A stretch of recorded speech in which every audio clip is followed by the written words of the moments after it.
Hi, Science Story here today. I'm going to explain an episode called A Small Town from the drama fantasy series, The Twilight Zone. Spoilers ahead, watch out, and take care.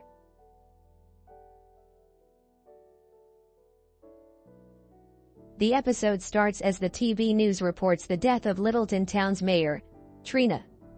The news pays their thoughts to the friends and family of the mayor. Trina was instrumental in turning the town into a lucrative tourist spot, but the new mayor, John Conley, is in favor of extending the nearby freeway and cutting the town off from it. Conley isn't well liked by the community, as he never actually won an election and only got the job based on the succession law. Cut to a year later, Littleton is in terrible shape. The lack of tourism has caused most of the townspeople to go broke. The sole exception is Mayor Conley, who owns the bank and drives a flashy sports car. Trina's widowed husband, Jason Grant, now lives in a church's attic, working as the church's handyman. A teenager named Emilio brings supplies to Jason and shows Jason his drawings of the town's mayor. As they talk, Emilio asks Jason the reason for him living in the attic. It turns out that Jason never fully recovered from his wife's death and now prefers to spend most of his time in the church attic rather than his own home, citing Trina's suggestion to be closer to God. Later that day, Jason gets permission from the church's pastor, Michelle, to clean out the attic.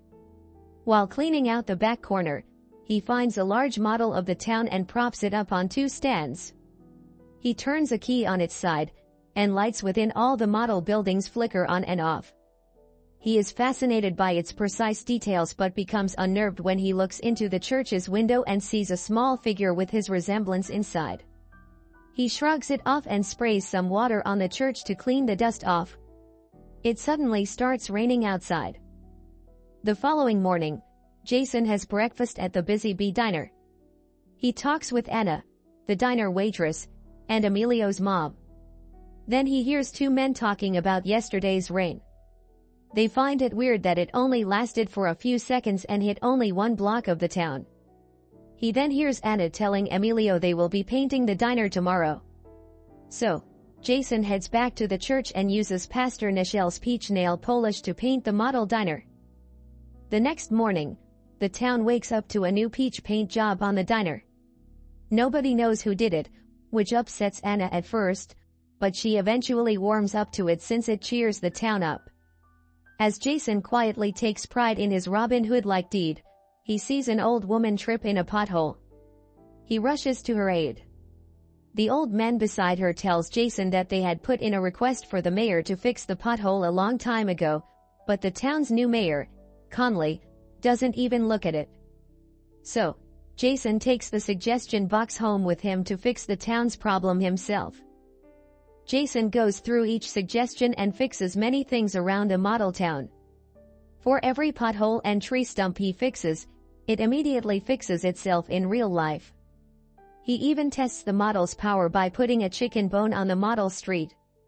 A life-size chicken bone appears on the real street, which feeds a barking dog.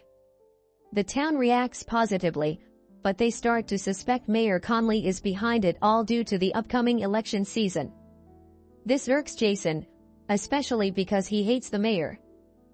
After much pondering, Jason decides next to build a model sign declaring Littleton as the most magical small town in America.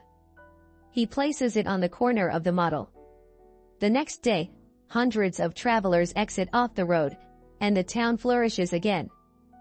Jason attends Pastor Nichelle's morning service where she talks about the mystery helper who has been dubbed Lou Dante. As a prideful Jason plays with his gold wedding ring, a churchgoer loudly theorizes the helper is Conley. Conley, who is at the service, does not deny it but accepts the townspeople's gratitude regardless. A furious Jason plots revenge on Conley, so he drops a pebble on a model car. The next morning, the town wakes up to find a meteor has totaled Conley's sports car. He furiously demands any information, then sees Emilio laughing. He grabs his notebook and sees he has drawn his smashed car. Conley verbally attacks him, causing an angry Anna to defend her son. Conley regains his composure and speaks charismatically to the rest of the town. A rousing speech ends with him calling himself Ludante, drawing applause from the crowd and an angry stare from Jason, the tarantula. Later that night, Jason places a tarantula in the model town. Around the same time, Conley is taking a leisurely stroll through town. A huge, building-sized tarantula creeps down the street and petrifies Conley. As a satisfied Jason takes the spider off the model, the giant version gets pulled up into the sky. A visibly shaken Conley looks around but finds nothing. Emilio paints a large multicolored spider on the wall. The next morning, a paranoid Conley sees it while walking down the street and demands answers from Emilio. Anna steps in once more and angrily tells Conley to talk it out with her if he has a problem with her son. Pastor Nichelle checks in on Jason one night. They discuss the town's recent turnarounds, and Jason insists Conley isn't the mystery helper. Michelle corrects him and says anyone is capable of good change, even the most stubborn ones. He stops terrorizing Conley and returns to his good deeds, now adding more lights to the Littleton sign. While the new sign reappears and shines bright, it drains too much electricity, and the town loses power. An emergency town meeting is held in the church. The townspeople are obviously panicked and demand Conley to fix it. He fails to say anything, causing the people to accuse him of trying to kick everyone out of town for a political agenda.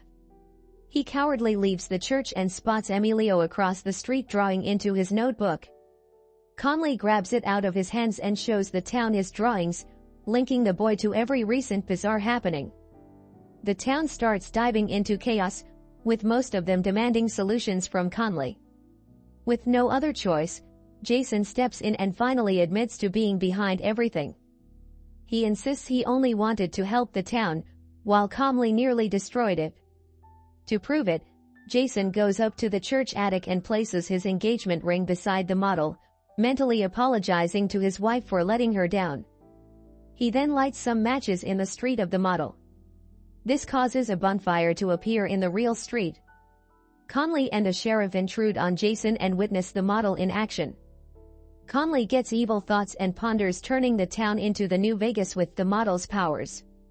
He demands the sheriff to take it. Jason fights him for control, causing them to bump into the model. An earthquake outside erupts as the three fight and accidentally knock the model off the stands. The following day, we see Anna, Jason, and Pastor Nichelle walk in the streets. Jason says the model is now broken, so he has no way to re-establish the town. However, his engagement ring has landed in the town in real life, and it is huge. They figure that the massive ring will provide the money for the town to be re-established. A nearby newscaster reports it is one of the largest pieces of gold ever found, suggesting that the town will flourish. Subscribe for more videos like this, turn on notifications, and leave a like to help the channel out. Thank you for watching.